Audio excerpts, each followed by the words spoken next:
আমরা আসছি মাতসুমোতো পুরনো সবথেকে পুরনো মিউজিয়াম মাতসুমোতো মিউজিয়ামের ভিতরে আমরা ঢুকছি।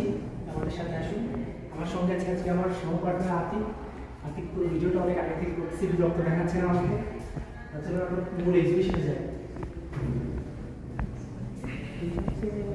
মূল এক্সিবিশন কি অনেক সুন্দর সুন্দর জিনিসপত্র রাখা আছে এখানে। আমাদের কাছে মাতসুমোতো সিটি অফিসের কার্ড ছিল, যার জন্য আমাদের টিকিট কাটতে হয়নি। আসলে আমরা এখানে জাপানিজরা এটা হচ্ছে সুইমাসেন করে নো নামায় না কি মাস্টারシャチホコっていうんですよね。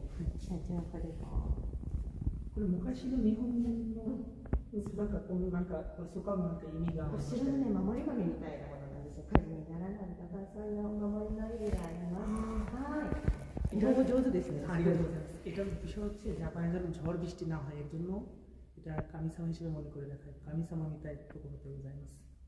ありがとうございます。ちょっと色の教えますか。はい。これ昔の日本のうちやったんですか。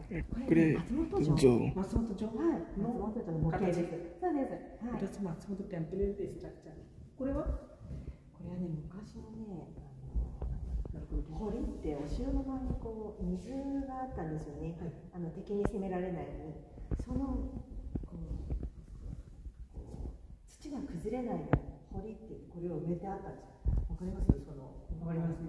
これがずっとこう続いてたんです。大体何年前の？これ江戸時代なので250年ぐらい前かな。আড়াইশো বছরের পুরনো কাঠ এটা, 250 বছর।ありがとうございます。すいません。এটা হচ্ছে মাতসুমোতো মূল শহর।